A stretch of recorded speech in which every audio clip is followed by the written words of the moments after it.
You go, finger blaster. Yeah, you go. We got a big show today. Nils Lundkvist from the Dallas Stars will be a guest, as well as Sportsnet's Eric Francis. Luds is here. Sam will be here later. Damn Discord questions. Packed. We won't have enough time already.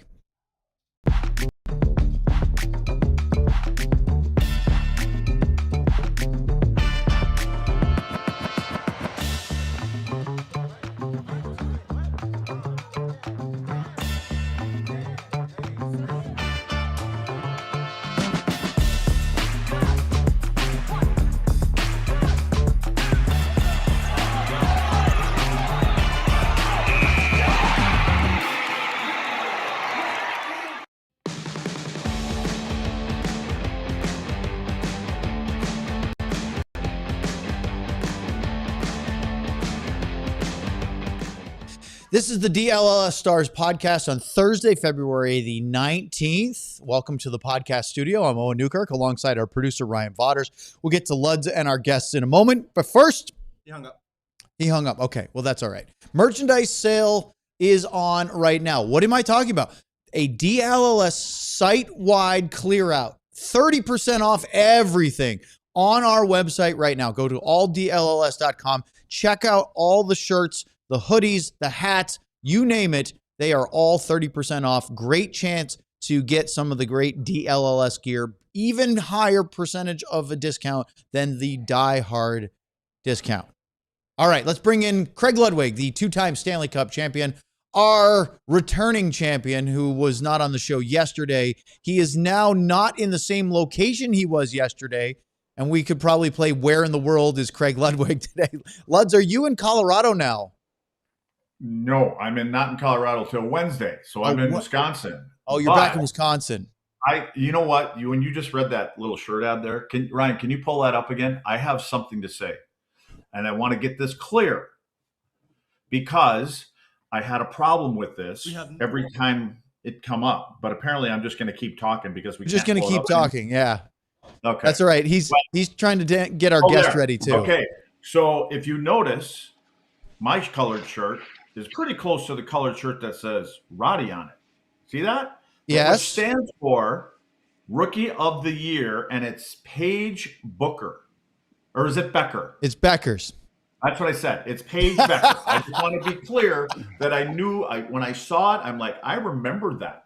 So, and my shirt is pretty close to that same color right now. So on with the show. Well, Luds, I very much appreciate the fact that you still remember Rookie of the Year.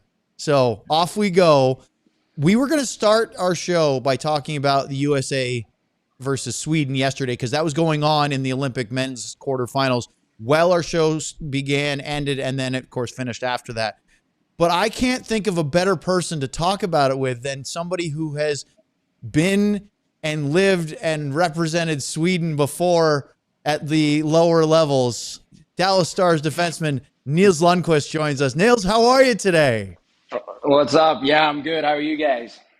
We're great. I'm not trying to start this off on the wrong foot, but because the Olympics are big, you're stirring the pot right away. Eh? You can see where I'm going. How are you really doing after yesterday's game? Yeah, obviously tough loss for the Swedes, but yeah, close game, could have gone either way. Yeah, 3-on-3, kind of a coin flip, and yeah, tough one for the Swedes. They probably lost the tournament earlier, but yeah, it is what it is. Were you more upset about the loss yesterday or the one to Finland in the group stage? Probably the one to Finland. I would say that's that what was I figured. Tougher, and yeah, but yeah, they kind of screwed it up in the group stage, and then yeah, yesterday was a good game. Could have gone either way, and it would have been great to see them advance, and yeah, couldn't figure it out earlier, but it is what it is. Tough one, but yeah, it's been some crazy games, so it's been very fun to watch. Hey, Nils. Speaking of crazy, what are your thoughts on the 10 minutes of the 3-on-3 at the end of it? I mean, where do you sit with that whole thing? I mean, I like the 10 minutes instead of just going like 5 minutes and then straight to the shootout. I think shootout is kind of boring and even more of a coin flip. But I don't know. it's tough because the games can't go on for I don't know, like a triple overtime would be tough in Olympics or stuff like that. But I feel like, I don't know, could you play 5-on-5 for 20 minutes or stuff like that? I don't really know a good solution of it, but uh, it would be more like the overtimes are fun, and like when it's the game winning goal, like, you remember Crosby's goal in 2010. I believe that was 5-on-5, right? And yeah, I don't know how you would do it, but 5-on-5 would be even more fun. Luds, Gully had the same answer after practice up in Frisco today. He said that his first response, and I couldn't agree more to both you and Nils, or he and Nils, saying it's way better than the shootout, right? Especially in a knockout competition. Shootout's a fun thing to watch, but I hate it as a team deciding mechanism. But Gully said, could you play a few minutes of 5-on-5 first? I guess to me, before the gold medal game, they'll play 20-minute 5-on-5 and play. But I guess if you've got 60 minutes to win the hockey game, right? So it's not like you play one period and then you go to 3-on-3. 3-on-3 is closer to a team game than it is that skills competition we call the shootout. Yeah, no, I agree on that. But yeah, I don't really have a good solution. But I think if you can try to get not get it to a shootout, that's good. All right, so Nils, let's start the non-needling you portion with. This is always a weird time to have a break, and especially this long, right? There's been bye weeks in the NHL in past years, and teams will get 5 or 6 days off. But to have almost 3 weeks between games and now have a week of practice, sort of like a mini training camp again, that's not normal for the NHL. What's the last couple weeks? First of all, what'd you do on your break? And then we'll get into what you're doing now. Yeah, no, I mean, first couple days we went to Miami, me and my wife, and just enjoyed the sun and the water a little bit, and then just kind of been hanging around here in Dallas, and yeah, just enjoying some off time. It's been quite a little weird for sure. I mean, it's been very long, and yeah, and with my injury too earlier in the season, I only play 20, 25, 30 games this year, so yeah, I wasn't ready for it. The first couple of days are always nice with the break, but now it's like, okay, let's start this thing again. But yeah, now we're practicing. We're only I don't know, 15 guys because we had so many guys at the Olympics. So there's a lot of reps, a lot of touches. So that's fun. But we miss the guys, and yeah, just trying to work our game and be ready when the puck drops next Wednesday, I believe. Well, Nils, when you say ready, how do you expect it to start? We know that during the off season, it's 3 months and you come back and it's a little helter skelter when the season gets going. But now with this break, do you expect it to get as close to normal quicker, or do you think that most teams are going to have some adjustments again? I think it's going to be a little bit of an adjustment period, but I think the teams that find their game earliest is usually the team who wins and find the small details, find the system, just what to lean back on. Kind of, it's a little bit the same thing. Even though the Christmas is only 3 days, but you're off for 3 days and you go right into a game. No, some teams doesn't even have a morning skate, but now it's 3 weeks. So yeah, it will be interesting. I mean, it's the first time for me I had this long of a break, and I think it's the first time for a lot of guys that the break has been this long. So yeah, it's about finding the game and finding the rhythm right away. We were on a pretty good roll too before the break. So yeah, it's going to be interesting. I believe it's a new thing for a lot of guys, I believe. What's the biggest thing for you? Oh, go ahead, Lutz. Is it the wind? Is it the passing, or the timing of things? Or what's the biggest thing you think it's going to happen with you? I think timing is the biggest thing for everyone. You think you play 30 games and everything kind of just happens, and all of a sudden you're off for 2 weeks, and it's like, oh, how do I defend a 2-on-1 again, and how is a 3-on-2, and how it's just you just need a couple of reps, and then you're kind of getting in back to it. But it's about finding the game as quick as possible, and yeah, see where it goes. Let's talk about the last couple games you guys played before the break, because there was a little bit of a post-Christmas hangover from the team, as far as the results after an incredibly good start to the season. And it felt like, I want to go back to maybe Utah and then the last couple home games. I thought you played pretty well as a team against Vegas, save for their third period comeback. But the last three, Utah, Winnipeg, St. Louis at home, there felt like there was a little bit different team mentality than we saw in those games after Christmas before then. That's maybe what Gully and his staff have been pushing for you guys to do a little bit more of. Do you agree with that?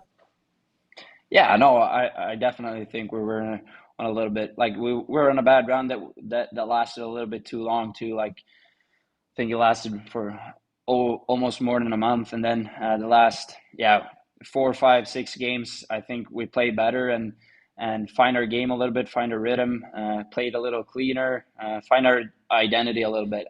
For sure. I think the last 6 games were really good and something to hopefully build on when we're coming back here now. Well, I want to ask you then, Nils.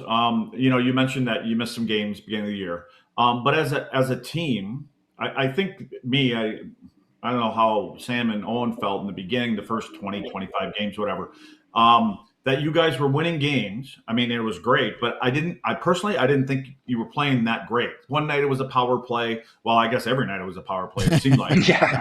But then it was goaltending. I mean, both Jake and Casey, but it wasn't a dominant 5-on-5 all parts of the game. Do you agree with that, or where did you guys think about it as a group? Yeah, no, I think we agree on that. I think we won a lot of games that we maybe shouldn't have won, but we won because we have some X factor players. We had a power play that were clicking, and power play is a part of it too, and goaltending is a part of it too, right? So it's about finding ways to win, but maybe some ugly wins here and there. So maybe our record was a little bit better than our play was, but I feel like that has been the strength of the team too. Like the last couple, like 3-4 years that I've been here too, I feel like we've been finding ways to win and being solid and stuff like that. But then, after Christmas, we didn't find those ways to win and kind of got ugly and it lasted a little bit too long. But I think we're hopefully we learn from that, and better to have the adversity in January than in April. When you looked at sort of that, as Luds is talking about, sort of like figuring that out and going through that and getting to it, we had it wasn't an epiphany, although Luds was sort of sour about some of and I understand it more now about the performances of, especially early on, because, hey, there's some things that are different. It just felt like that you saw, especially after the St. Louis game in St. Louis, where they had like a 40-10 hits differential. You guys got the win. It was an exciting finish, but that there was like a hard conversation that must have been had between the players, maybe just the players, maybe it wasn't even the coaches, because since that point, that emphasis to play with your skill, of which you guys are loaded with, but also with that 1 degree of extra physicality that Gully's been preaching all year. And maybe it was a bad time for a break because it felt like you guys were really locking in on this winning streak. Yeah, no, a little bit. I think we had some talk about being more a little bit more physicality, bringing in that, but also the good physicality, not just running around and taking stupid hits and taking stupid penalties, but help each other out, finishing checks here and there, and making space for each other. And I mean, you go down as a D and a forward finishing a check on the guy who dumps it in, you get an extra second, and all of a sudden you're breaking out cleaner, you're getting a little bit more odd mans, or you dump it in and you're more connected as a team. So everything kind of goes hand in hand, and I think that has been the main message the last 5 or 6 games that has kind of emptied up a little bit more smarter physicality, I would say. All right. Well, Nils, do you have a few extra minutes? Because we have to do a quick ad break. Can you stick with us? Yep. Okay. Don't go anywhere. We'll be right back more with Nils Lundkvist. And what is Luds going to ask him next? I don't even know if we know. I don't know. We're way past the beginning of hockey season, but that doesn't mean you shouldn't be excited for the games. And a lot of them, especially the Dallas Stars, a lot of home games, end of February, beginning of March. As soon as the Olympic break is over, they are hot and heavy at the American Airlines Center. And to get the best tickets, you need Game Time. It's easy. Download the app. Use Game Time to find the best seats for every Dallas Stars game, Dallas Mavericks game, you name it. Comedy, theater, all over the place. Anything entertainment, you're looking at Game Time. So what you do, it's super easy. You get 100% authentic tickets. They always give you the best prices and seat views no matter where you go. And of course, fees are always included. So download that Game Time app, taking the guesswork out of buying NHL tickets. You download the app, you create an account, use the code DLLS for $20 off your first purchase. Terms apply. Again, create an account, use the code DLLS for $20 off. Swipe, tap, ticket, go. Download the Game Time app today. Shoot your shot with Prize Picks and get $50 instantly in lineups when you play your first $5 lineup. It's that easy, right? Prize Picks will now give you $50 in lineups when you sign up for your first $5. That's it. Play your first $5 lineup, boom, $50 right in your account, ready to be played. So don't miss your chance to get started on America's #1 app for sports picks. You can find a community on Prize Picks with new social feed features. You can share Prize Picks with your friends, copy lineups from winners with a single clip. You can copy lineups that you like and use them as inspiration for your own picks. You can even follow Prize Picks partners like us and tail or fade our picks with just one click. Super easy to use. Download the Prize Picks app today. Use the code DLLS to get $50 in lineups after you play your first $5 lineup. That's code DLLS to get $50 in lineups after you play your first $5 lineup. Prize Picks. It's good to be right. All right, a little bit more with Dallas Stars defenseman Nils Lundkvist joining us here after the second day of practices coming out of the Olympic break.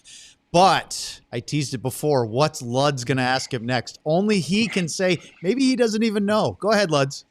No, I know. I just don't know how to phrase it. So I want to talk about Nils a little bit because Nils, I have a ton of respect for you and the way that you're playing the game now, and it kind of goes backwards for a little bit. Unfortunately, because I don't even know how else to bring it up. So with the coach that was before Gully, that we're done with that. Playoff time and playing, whether it's playoffs or games, and you're playing 2-3 minutes, and then you don't play, and I just think it's I can't say shitty, so I'm not going to say shitty. I just think don't say that. That's bad. To play the game. I'm going to get fined for that, but that's fine. But here's I want you to answer the question or how it feels to play with 7 defensemen first off, and going through that whole process because it's ridiculous. But now the way that you're playing, and I want to talk about consistent partners too, but now you play a consistent shift and we see what you're doing and what you're capable of and all this other kind of stuff. So it's like a 2-3 parter for me. But then I was like, I said at the end of that year, I'm like, this is a lead in like Owen has. I never, he rambles on forever before he asks a question. So here we go. It's a conversation, Luds. Yeah, but the point is like, I said at the end of the year, there's no way he's going to sign here. He's not coming back. And so I don't know if that had anything to do with what all happened in the offseason. But can you talk about why you did it, why you came back, and was it a change or something like that? And a little bit about how when teams do play, with 7 defensemen, how difficult it is. Or is it? I don't know. Yeah, no. I mean, the decision to resign, it was obviously, I think it's tough to not resign here. I mean, I think it's a top five team to play in the NHL. You're in for it to win. Can you find a role to stick in there and play good? Like if you can find that, like you're probably going to be able to play deep runs in the playoffs for a while. And we're a good group here, like good what do you say, mix of older, younger Europeans, Americans, Canadian, Russian, and Finns, obviously. And then, we love it here, like from top to bottom. I think, like coaches change. I have a lot of respect for everyone that's been here, and it's not an easy league to just break into. So, I mean, Nas has been here since I got here. He's been working with me, like always being very good to me and just trying to learn and stuff like that. And now Gully has been coming in with a lot of new energy and some new stuff to lean on. And yeah, it's been good. And then playing with 7Ds, not fun, I think. I don't think anyone really loves it, but it's different for sure. And like if you play 2, 3, 4 minutes, it's not very easy to do something, but you got to take what's given sometimes and learn from that. But 60 is preferable. I think everyone thinks. I know that the time in Dallas hasn't, as Luds was talking about, always been perfect. But are you, as you look back when you were with the Rangers, are you happy you moved to the Stars? Oh yeah, oh yeah. I think the trade that happened was really good for me, and yeah, I don't regret it, and I think it's been awesome to be here. Like last, I think it's 4 years now. Me and my wife, we love it here.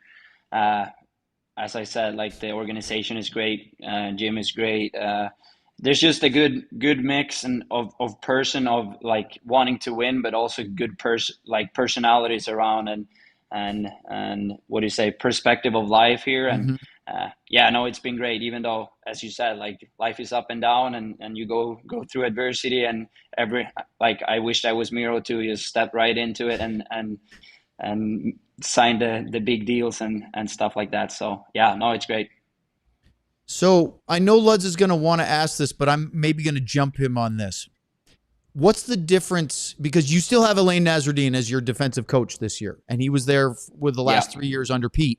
But you guys are playing a different system defensively. It's notable. I won't speak for you, but I know Luds very much does not like watching man-on-man D-zone coverage, and he likes a lot more what he sees this year. Was it a difficult transition, and has it been good for your working with Elaine? Does he have a little bit more freedom in what he wants to do? I think it's like the system is obviously a different, and we play more with the D's around the net, and you're not chasing guys around all the time and stuff like that. But I mean, we were pretty solid last like You hit the it on last the head, couple years Nils. too. Yeah, like the last couple of years too, it was pretty solid. So, uh, yeah, like I mean, it's different. I think that both of the system has worked out pretty well, but uh, yeah, hopefully we can find a way to amp this up a little bit and be as good as possible in April. Nils, did you feel when when Gully wanted to tweak it a little bit that there were times during games you went, oh man, I'm not supposed to be doing this anymore? Because I noticed where guys are like, whoa, where's he going? He's not supposed to be doing that. And because Yeah. anytime you change systems, it's going to take time, especially if you're playing it for 2, 3, 4 years, whatever it may be. So how was it for you? Did you pick it up and you knew right away, or did you find yourself kind of straying with someone once in a while? Yeah, no, I think I played a lot of the exhibition games, which helped me, I think. But at the start, it was like, oh no, like where am I going? Like you kind of in no man's land, and yeah, for sure, it was a learning curve. But I think as soon as we kind of got it all together, it's pretty solid and pretty easy to read, and yeah, so no, it's been good. So I want to stray away to something a little silly, but bear with me because I'm going to sound like a kindergartner at the best. There is a woman who, I don't know if she is Swedish or has a Swedish tie, that has an account that does proper Swedish pronunciation on Instagram and some other social media accounts, and kind of blew my mind because we've been saying Forsberg ever since Peter Forsberg was a thing back with the Colorado Avalanche a long time ago. And now, of course, we have Philip Forsberg and there's others, throughout, Anton and that kind of thing. And she said that the proper Swedish pronunciation is Forsberg, which Yeah, sounds nothing like Forsberg. So we're getting it yeah, horribly wrong. And then it dawned on yeah. me that the Dallas Stars fans have been saying John Klingberg for a really long time, and it's really Klingberg. What are we doing wrong? Why aren't we saying Buddy? Yeah, I mean, it's Jon Klingberg and Peter Forsberg. So yeah, no, I don't know. You guys run your own word. And it doesn't Nils, bother you at all. what's the No, deal though no, when not at players all. come in and the media guys are always asking, how do you pronounce your name? And so you go, okay, Yeah, oh, I thought it was this. So you pronounce, and then 4 months later, the next year, they want to change it back to something else.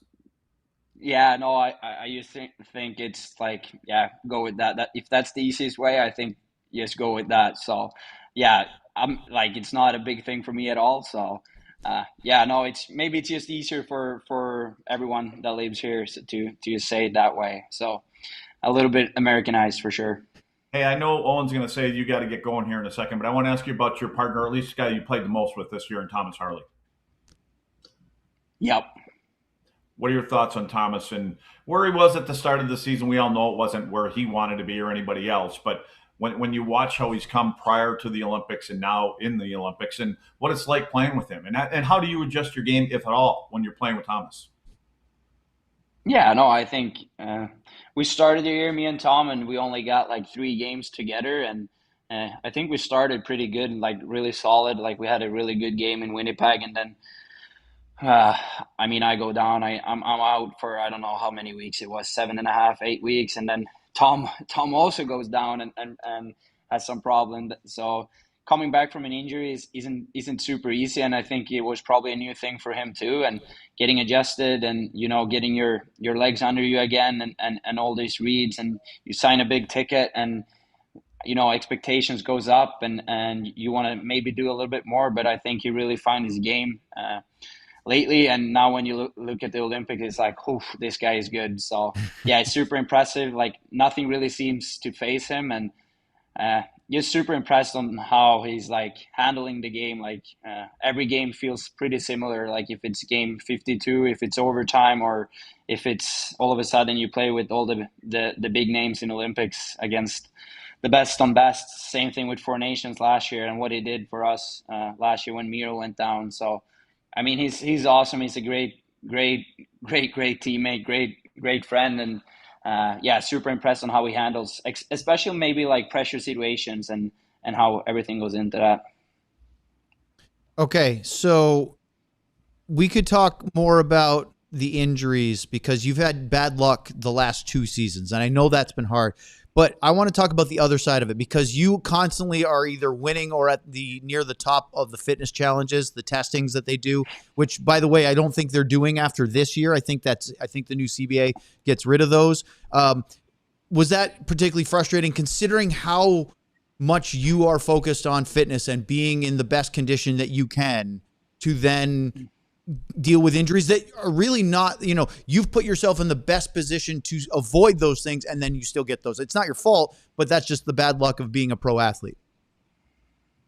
Yeah, no, I mean injuries are tough and it's never fun. And with the stuff that I've been getting, it's hard to really protect yourself from, like, you could always think like maybe I can put myself in better positions and stuff like that. But it's yeah, with the injuries that has been coming, it's more of bad luck and like you trying to think like what could I do differently or could I have trained differently, but it's not really a way to come around it. And yeah, injuries is a part of the sport. I've been unlucky to have two pretty big injuries close to each other now. So knock on wood, I hope I'm done with injuries for a little bit. And yeah, as you said, like I'm taking big pride of being in good shape and make, what do you say, prepare myself to be ready for the season. And yeah, I don't know. Yeah, like the testing thing. Yeah, I also had 8, like 10, 20 weeks more than the other guys to train. So yeah, no, it is what it is. Like it's fun to know that you're in good shape, but yeah, it's good. Hey Nils, do the guys ask you to do stuff in the off season, and then you wear monitors and stuff like that, and can they track you? Is there any of that stuff that they do? They monitor? No. No, no, they Okay, I was can't. going to let you know if So they did. I have a fix for it because they tried doing that with me one year, and you had to put it into your computer or something like that, which everybody knows I don't know how to do that. But my fix was they just put the band and everything on my German Shepherd, and I let him run around in the yard. it was just running around. It was Yeah, okay. I'm like, no, something screwed up with the monitor, so I that's don't think that whole that's a system works. that's a smart fix. But yeah, we're all good with that. All right, Nils, we're out of time. I'm going to ask you one last thing as we go. I've been loving all the Winter Olympic events. If you were not playing hockey, which event at the Winter Olympics do you think you would be most suited to compete in? Oh, good question. I mean, it's easy to say skating or something, but I'm a big fan of cross country skiing and biathlon. We have uh,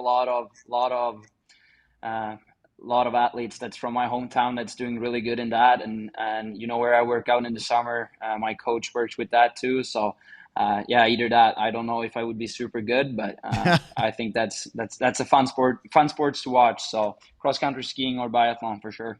I was Yeah, actually going to pick there's that. dogs out there. I could see your VO2 max testing working well, grinding up those hills with the skis on. Yeah, Well, no, I don't know. I don't know how good of a skier I am, but I can definitely ski. But yeah, it's cool what they can do. Well, Nils, we really appreciate you coming on. You gave us a little extra time. I know we were greedy with it, but it's wonderful to talk to you. Thank you very much for joining us. And look, you got a lot of games and not a lot of days coming up. So best of luck as you guys get into the real grind of the season here. Good luck, Nils. Yeah, all right. Thanks. All right, there he goes. Nils Lundkvist joining us here on DLLS. Plenty more to go. And hit that exit button, did he? He kind of exited the way Sam does, but we might talk to Sam here as we continue on DLLS. Yeah, USA women just scored a goal. 1-1. 9 seconds to go in the third period. So we're keeping an eye on the gold medal game. It looked like they're doing what Canada did yesterday in the men's quarterfinals.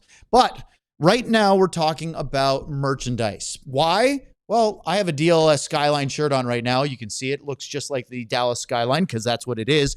And for a short time, from now through Sunday, we are doing a 30% off site-wide merchandise sale. So everything that we have on our merch sale, alldls.com, right on our website, is on sale 30% off. So we're talking about the Finnish Mafia hoodie, 30% off. That DLLS hockey snapback hat.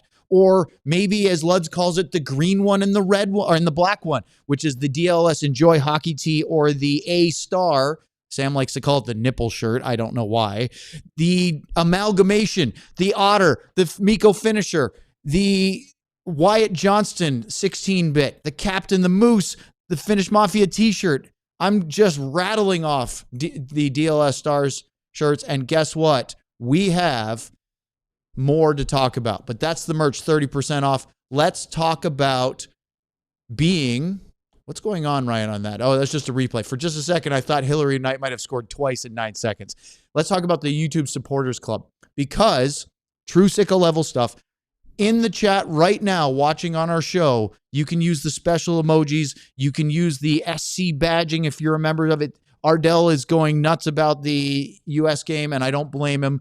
And that stands out. Plus, Luds emoji, Stanley Cone, Bing Bong, some of the Cowboys and Mavs emojis, Rangers, all of those only available. And, kid you not, at some point, Supporters Club content only videos, meaning the Luds ad read blooper reel was hysterical. There's another one coming maybe next week. Oh, this weekend. How about that? So hang around, sign up to be a Supporters Club member today. All right, let's welcome in the third member of our panel, right? Yeah, Sam? Is he there? Oh, no, it's Eric. There he is. My producer said he was keeping us very quiet that you were there. He texted me during an ad read, so clearly I looked down, Ryan. Eric Francis, the senior columnist of Sportsnet, based out of Calgary, fresh off what can only be described as a fantastic Mexican tan, joins us for not the first time. Eric, thank you for joining us. If you have me, and Lud side by side, one of us has been on the beach. I think you can tell without having to use any words. Thank you. Yeah, well, and I'd sit here and I'd say it's good to be back from Mexico, but it's not. It's the temperature. It's minus 30 here in Celsius, and it was plus 30 in Celsius in Cabo. So anyway, I'm trying to assimilate the best I can while shoveling my driveway, but it's not going that well. Hey, Eric, I just saw Vern Fiddler at the rink in Frisco this morning, and he just got back from Edmonton. And it's funny you say minus 30 because he told me that they got 8 inches of snow up in Edmonton in about 6 hours, and then the temperature dropped to minus 30. Did you guys get that snowfall in Calgary too? Yeah, not quite as many, not 8 inches, but yeah, we had a significant amount. I mean, apparently, here's where the luck continues to go poorly for me. Apparently, my flight was one of the only ones to get out of Calgary to come pick me up and bring me back to Cabo or back to Calgary. So the storm was so bad that most of the flights Most of them got canceled. Unfortunately, mine didn't, and here I am. But anyway, I'm assuming you guys are watching that women's game right now, and it's pretty special right now. It's a pretty exciting game. It's going to be a fantastic finish again. Well, we wanted to have you on to talk about some stuff with Stars and Flames, but it would be remiss if we didn't mention the Olympics, Canada, what happened yesterday, what's going on today. I'm just laughing because you made a point during the break to head south to get out of the cold. Luds literally went north to Wisconsin to get into the cold. So you guys literally probably crisscross on your way to your vacations. Yeah. Hey, to each his own. I wouldn't be heading towards the cold on my time off, but that's okay. If that's what people want to do, that's okay. When you walk out of the bar in Cabo and you got a little bit of buzz on, it stays on. When you walk out of a bar in Wisconsin and you jump on your snowmobile, it's gone. Like, got to get to the next place to get time. That's well put. Yeah, like it definitely lingers, as does the sunburn and all that. It's okay though. So Eric, I wanted to ask you about Canada. It's about the Olympics. Yeah. Let's talk about yesterday first, because obviously this one's going to overtime and it's intense and crazy. How nervous were Canadian fans watching the game against Czechia? Forget the 6 players on the ice thing for a minute, but just after really cruise control in the group stage to the possibility of being eliminated before the medal rounds.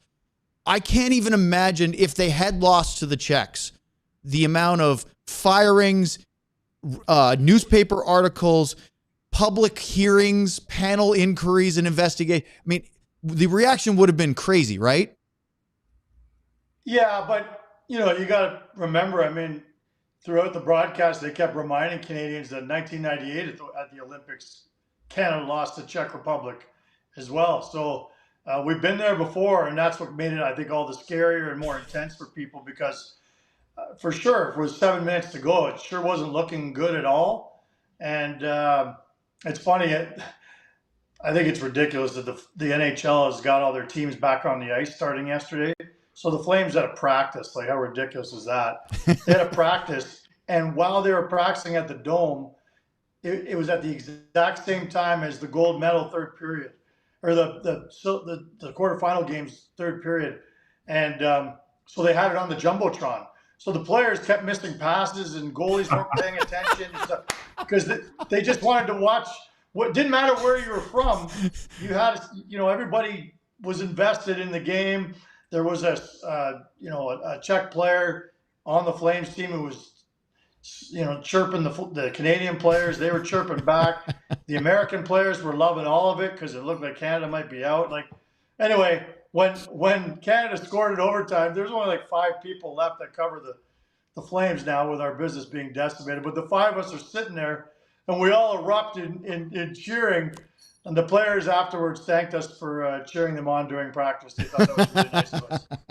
Eric, I will tell you that if I had been on break and I came back and that game was on, like you just described, it would have been a blessing for me because I would have had an excuse why I was so bad on the ice coming back from a binge doing whatever you're doing. At least you have a built-in, hey, I'm distracted by the game. It's not because I abuse my body. Eric, what are your thoughts on the Canadian team? And because, I was thinking of this morning when Owen said we were going to talk a little bit about it. And as I watched Canada play, the only word that came to me is disconnected. And it just doesn't, when there was a couple plays that Connor made and there was a pass between his legs and it's like, oh, wait, that's where Hyman or Leon would have been, but there was nobody there. And so it looks sometimes when guys are moving to a certain area of the ice where somebody would be going, whoever it be, they still make the play and they look around and, oh, no, that guy's not there. And I don't know if that's just me digging in too much or your thoughts on their game up till now. Well, McDavid's so creative that I think he catches even his normal teammates like Hyman off guard sometimes with the passes he threads through to these guys. So it's understandable that even McKinnon and Celebrini, who might be both in the top 5 in the world right now as players, would be surprised by some of the passes or feel disconnected because you're playing with the greatest player of all time. When you asked me about the Canadian team in general, look, as a Canadian, I feared that the day will come that America will win the Olympic gold medal, and I still fear it'll happen at this tournament because it's just a numbers game. You got 10 times the population, and eventually you're going to catch up. We're neck and neck right now, and eventually you're going to surpass us and dominate the game the way we have forever. That's my fear. So I thought the Americans were going to win this tournament. Still worry about that. The one thing that gave me hope was the fact that I would argue we have the 4 best players in the world, period. You know, with McDavid, Crosby, Cale Makar, and McKinnon. We could throw Celebrini in there too, maybe, or maybe it's a little too early for that. But then yesterday, with Crosby being knocked out of the game, and clearly McKinnon is hurt too, suddenly I wasn't feeling all that comfortable that we had the 4 best players in the world anymore carrying the team. As a matter of fact, they played those guys. I meant to check the stats, but it felt like the final 10 minutes, my feeling is they probably played 8 of those last 10 minutes, and they were gassed. Like that line of Celebrini, McKinnon, and McDavid, and they weren't having any luck at all. And I fear that if those guys are not the difference makers, then who's going to be? Well, obviously Suzuki stood up and helped out, and they won the game. But my God, it's these are scary times, especially with Crosby. Crosby's not coming back. There's no one can tell me that he's coming back for this tournament, no matter how they can play it off like they might see him again. I agree 100% on that. Yeah, they're. And by the way, I have seen some takes out there, and I think even John Cooper was one of them, and I don't know for sure, but someone told me that, you know, accusations that was a targeted hit on Crosby. I don't know about you guys. I don't see it that way. I thought it was a hockey play. Yeah, you're hitting to hurt. That's what you do every time, especially in a big game. And it was an awkward play, and you don't like to see it. But I don't think it was intentional. Did you guys think it was? Not at all. No, I thought they were intentionally trying to be physical with him, which is what you should do with good players. Yeah. Yeah. So I didn't see it as over the top, but I guess Gudas has taken a beating from some people. But you could see it immediately as it happened when his leg goes underneath him, and it's the one time in a game when I'm watching it, not necessarily playing it, where with the knee thing. Anytime there's that, you see that, I just sit and I cringe. And I'm like, oh, I don't like that. You know, and you can tell the good ones from the bad ones. You can tell the ones that are but that one I looked at it, I'm like, I immediately went, he might not be playing for the rest of the year. But that, again, it's Sidney Crosby, so we hope he's back and not as bad as I thought. And hey, for all we know, maybe he just sits on the bench today. I don't know. Yeah, and that'll be an interesting one if they put him on the bench. You know, I thought that was interesting what they did with Victor Hedman, where he decided it was, you know, a better idea for him to sit on the bench and just kind of show his teammates support as opposed to going and getting 3 extra hours of treatment. You know, I don't know the extent of the injury, what the injury is. So, but I thought that was a decision I'm sure they had to make. Look, is it better if you just come and start getting worked on, or can you just sit here? So Crosby clearly didn't have that option. He needed to go get attention right away. If a player's injured like that and he couldn't, could he dress? I mean, put a suit on and come behind the bench, or is that like a rule that he's not part of the coaching staff? Well, you know, from minor hockey, like I got a 15-year-old who plays, and if you're hurt or you're suspended or something, you still go behind the bench. You got to wear your tie, but you got to wear a helmet. That wouldn't be allowed at the Olympics. There's no way that. Look, they're already playing with an extra 2 players on every bench. The bench is already jam-packed. I don't know how you fit another guy in there, but you know, it'd be interesting. It'll be interesting. I just don't see any way. Like, I'm not going to sit here and try to figure out how long Crosby's going to be out for the rest of this year. But to me, that was a significant injury, and he will not be back for the next 2 games, if there are 2 games. I want to ask you a couple questions about Calgary, but before we do, just like I'm preaching to the choir here for both of you guys and me as well. Maybe not in the group stage games where there was nothing on the line other than seeding, but once you got to the elimination games, whether it was the qualifying round or then the quarterfinals yesterday, it's so good for hockey as a global sport to have every NHL player they can and the best players in the world playing in these. And I know we've been shortchanged for the last couple of years, 12 years between the 4 nations last year. And already we haven't even had semifinals and finals, which are tomorrow and Sunday. Forget all the executives in hockey that are worried about injuries and insurance costs and all that crap. This is good for the sport and it grows the game. Absolutely. And, you know, the owners of the LA Kings aren't probably very thrilled about losing Fiala for the rest of the year. I watched Kyle Dubas's reaction when it looked like Crosby was significantly hurt, seriously hurt yesterday. That's not good for business. And there may be a handful of owners who are worried about that. I'm sure all of them are worried about that. But guess what? When you own a pro sports franchise, that's a concern every time the guys go practice as well. So this is a calculated risk, and it is not negotiable moving forward. I agree. In terms of whether or not the NHL participates in something like this. It has to. And I'm confident that they'll continue building that World Cup of Hockey brilliantly. Look, I grew up, I remember I was at that 87 Canada Cup game when Mario Lemieux scored what I think is the greatest goal in Canadian sports history. And that Canada Cup was everything to this country at the time. We're going to have more and more of those, and we have to, because it puts the game on the biggest and best stage, and this will grow the game, even if there are injuries along the way. All right, Luds, tell Eric, and then let's get his reaction. When we were looking at, we talked to Eric in the summer about Rasmus Andersson, and it didn't end up with a trade to the Dallas Stars. He went to Vegas. But there are other members of the Flames that we've looked at for the deadline coming up here in a couple of weeks. Tell Eric who you are eyeing, and we'll see what he thinks. Well, I mean, for greedy reasons, especially, I had Blake Coleman, and being from here, and I think we all know how Blake plays and the way he plays the game.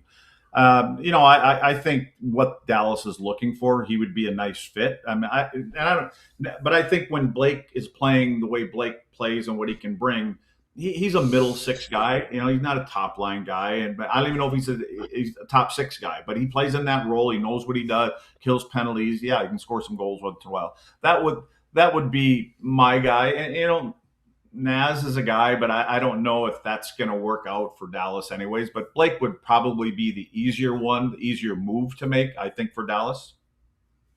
I was smiling because I knew you were going to say Blake, and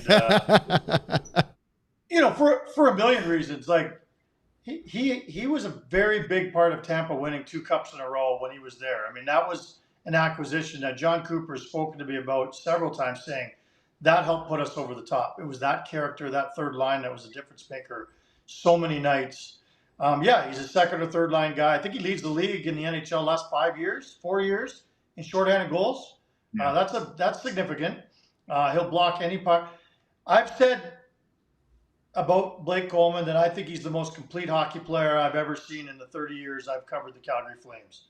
That's as a Calgary Flame. Like, this guy will do absolutely anything for his team. He's incredible off the ice as a promoter of the game, as a speaker. On the ice, he's a leader. I can't say enough good things about him. He's from Texas, and you guys can read this any way you want. But he went home back to Dallas for the break, and he left his family. He left his family there, and they're not coming back the rest of the year. So, is this Blake Coleman telegraphing that he'd like to be traded to the Dallas Stars? You betcha he'd love to be traded to the Dallas Stars. I think he'd also be okay getting traded back to Tampa. And I would be willing to bet you that he's in the top 5 most sought after guys at the deadline this year because of those intangibles he brings, the winning pedigree.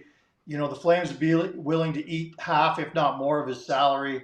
Salary's not a lot. And you get him for 2 playoff runs, not just this year, 2, because he's got another year left on his deal.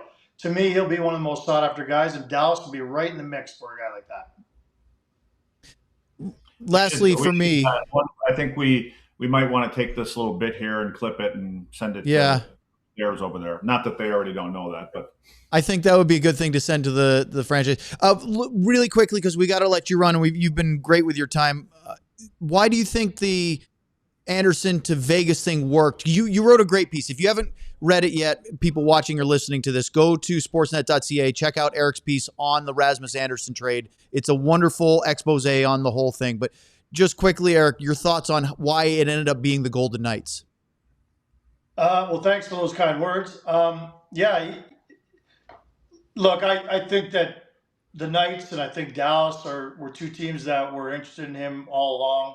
I thought he was a great fit in Dallas as well, as we talked about in the summer. And he's a great fit there because, well, the Flames were controlling the deal. I think he only had 6 teams on his no-trade list. And he said he would extend with Vegas.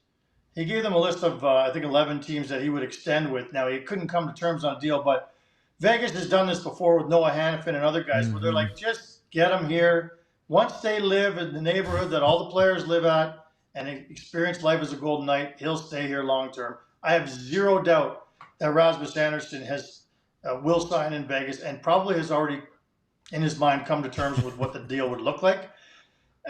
They offered the most. At the end of the day, they offered the Flames the most and the best package. And I think the Flames did pretty well with the package they got, especially in light of how hard it is to pry first rounders out of teams.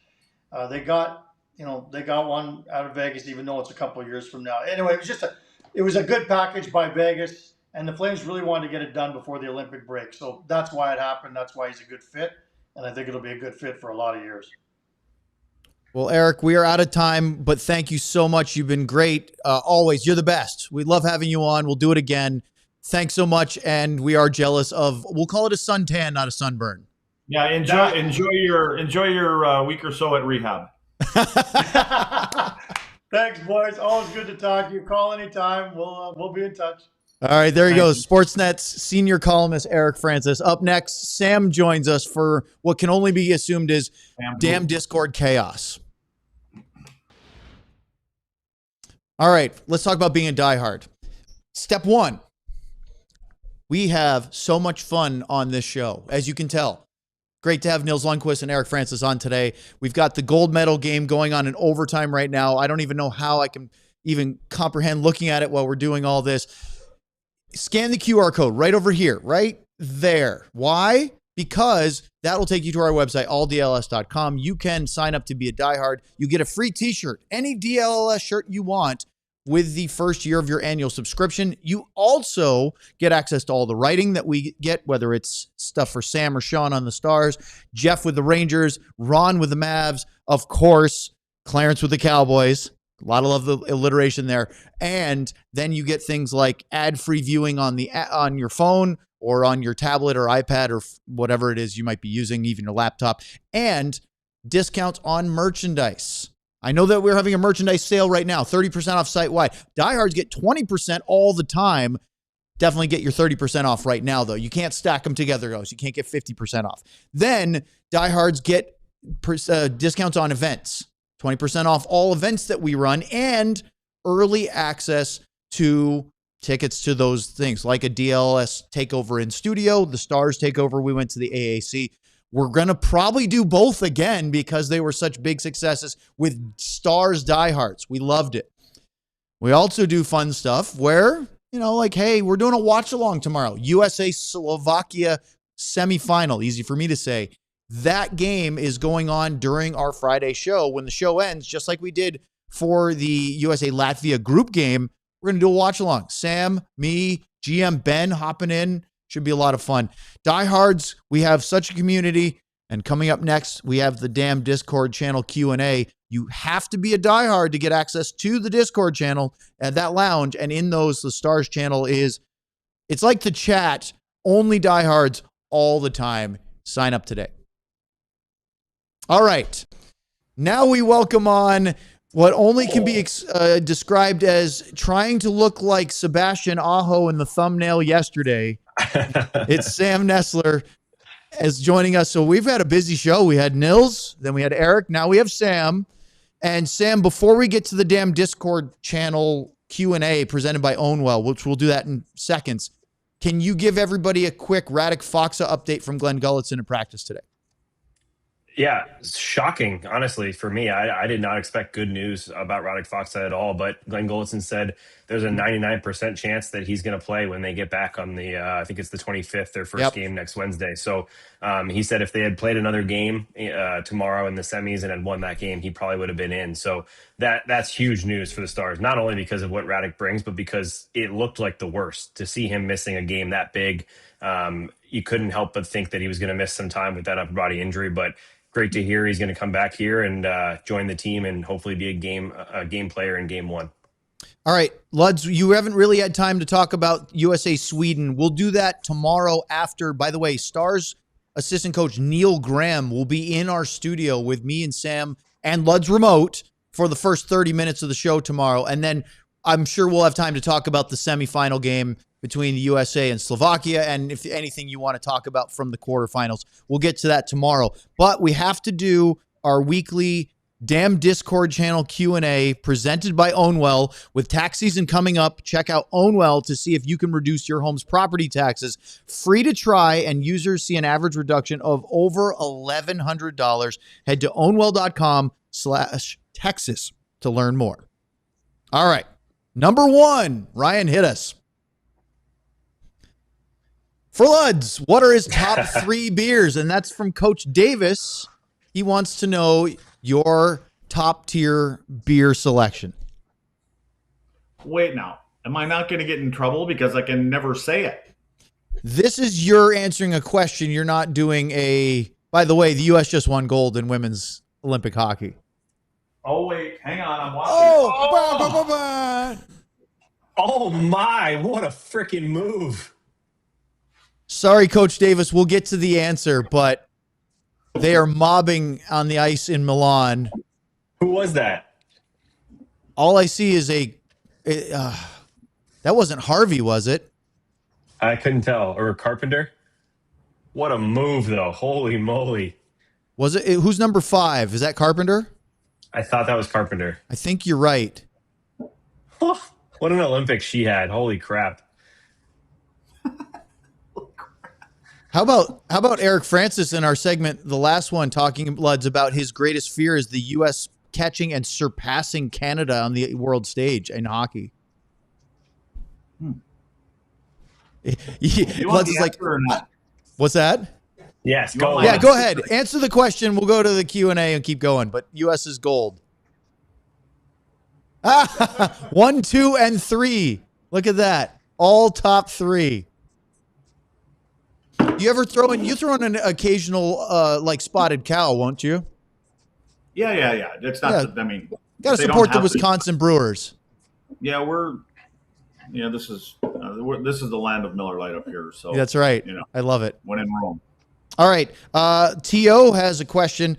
Wants an update on Sean's Finnish Mafia hoodie, Luds and Sean's Finnish Mafia shirt. Have they been received? Have any of them been received? If this has been answered, apologies. Work has been crazy of late. I have not received anything, but I'm not in, I'm in remote country. So I don't want to throw it out there, but I'm sure it's probably waiting upstairs for me. The next one we already answered. Nebby asked a question about Radek Faksa, so Sam just answered that. Schmidt happens for Luds, the official defenseman of the DLS Stars podcast. If you were running the Stars Beer League power play, who would be a better net front presence, Sam, Owen, or Ryan?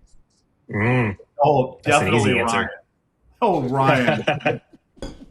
Just plant him in front. You ain't moving him. Ryan, he's our guy. I don't know how well he can stand up on skates, but he's our guy. You don't have to move much. Just stand there. Yeah. Just screen. All right, Alistair, our Great Britain diehard. What are the odds I will bump into any of you at a Stars home game in April? Sam? 112%. If you message me and tell me where to meet you, I will meet you. We can hang out. We can get some popcorn, get some beers, although I'm not going to drink them, but 112%. So, yes, Luds is usually in the studio, so that's probably a 0 for him. I'm probably going on my scooter after the second period, so I bet you Sam would be the best option in between periods or before the game. About it. But I'll remind me to ask Owen because I usually get locked out of the press box when I do that, and I have to try to call him to get back in.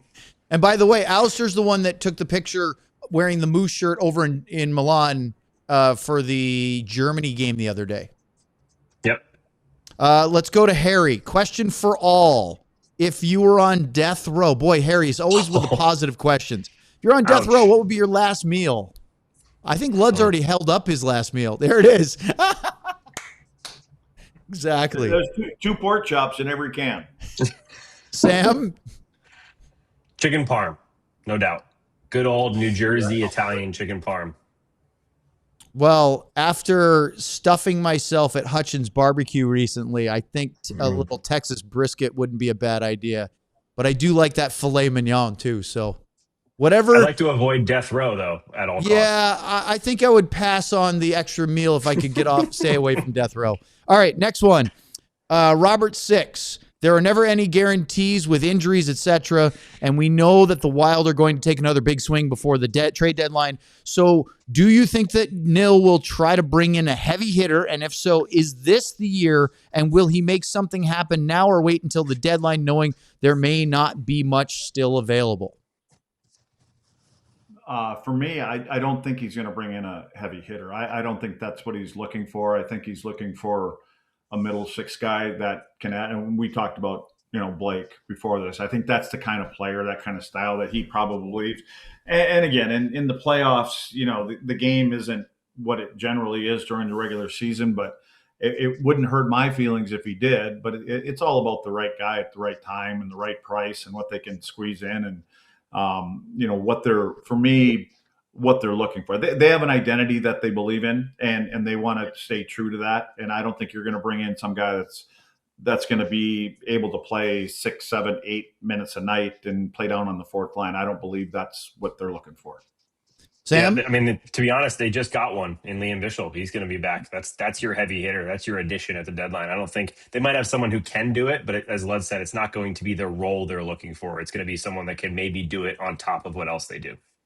It'd be interesting to see if they go for that number 4 defenseman, or if they go for a guy like Blake Coleman, or somehow swing both.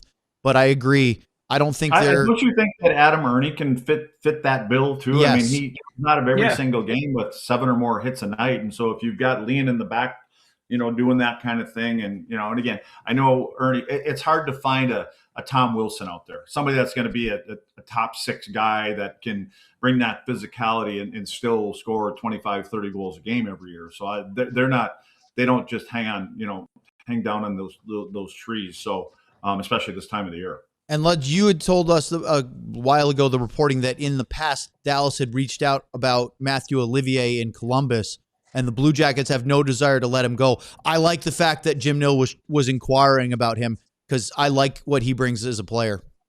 Yeah, is he I don't want to say he's the closest guy that like Tom Wilson, because Tom Wilson's got another level. I mean, he's playing in the Olympics, for God's sake. So he's got more skill than what I think a lot of us give him credit for. But Olivier is back in the day, he would be that fourth line guy, and he would get 4 or 5 minutes, 6 minutes to do what he does. But good for him. He plays more than that, and it's not just about fighting for him. No. But he's not going to get you 15, 20 goals a year, more than likely. I think Wilson is by far the more skilled of those two, clearly bigger goal scorer. Olivier's no slouch, but if the two slugged it out, Olivier's got him. I think he's the better fighter. Tom Wilson's very tough. I'm not questioning that, but I think nobody touches Olivier right now. Yeah, it would be nice to have him. There's no question. But I don't see that happen. All right, one more because we're over time. I Love Misty 1985. Where were you when the Miracle on Ice happened to the only host that was alive and able to form memories at that time? Believe it or not, I'm a 1980 birthday, but I wasn't born until September. So Miracle happened before I was born. I had too much information. I know where Luds was about a year and a half before that. Yes. But where were you during Lake Placid, Luds? Yeah, I probably wasn't preparing myself the right way to try to make that. But for me now, when you say Miracle on Ice, are we talking about the gold medal, or are we talking about against the Russians? I think they're talking about the Soviet Union game. Soviets. Yeah, I believe that was on a Friday or Saturday night, I believe, and you guys can check that. But I think it was Friday, and then Sunday was the gold medal. Yeah, we had a game in North Dakota that night. It was during our game, and I remember they flashed something on the board, so that's the only reason I remember that. Well, I know that it was Friday because Maruzioni said that they got bag skated on Saturday at practice because they were way too happy and cheerful before that gold medal game. Yeah. Hey, Sam, I watched the first half of that new Netflix doc yesterday. I haven't finished it yet, but I was curious, just as we go, when they showed the video of the tryouts in Colorado Springs, did you see Luds there? Were you looking for him? Because I was just looking at every inch of footage to see if we saw Craig Ludwig in those tryouts. Yeah, Luds, I'm curious. Were you were on the ice for day one, or did you not make it to the ice? I went to a tryout in Minnesota. It was in Oh, Minneapolis. okay. Okay. Yeah. Then Yeah, I I think didn't I see was him. cut. I didn't. I think I was Okay, cut so the you weren't first actually day. there. Yeah, There I were a just know couple of Ryan- guys in that Colorado tryout that had the Luds helmet, the really light Yofa one, but they were right-handed. And so I go, oh, that can't be Luds. Yeah. No. Ryan, I And need you to do I was some there with- AI and make a video of Luds playing on the Miracle team. Maybe scoring the winning goal like instead of Aruzio. Oh, yeah, that would be AR, right? Yeah.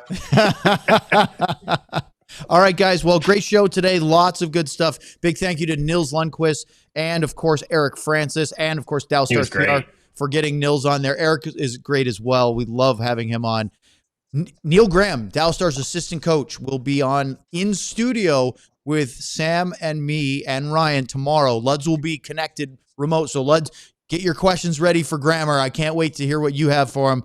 And we will talk about the women winning the gold, the U.S. playing. We'll know at that point probably the Canada-Finland result of the semifinals. So much to talk about tomorrow. Should be a blast. 2 o'clock right here on DLLS. For Ryan, Luds, Sam, I'm Owen. We'll see you tomorrow. We all silly like the mayor.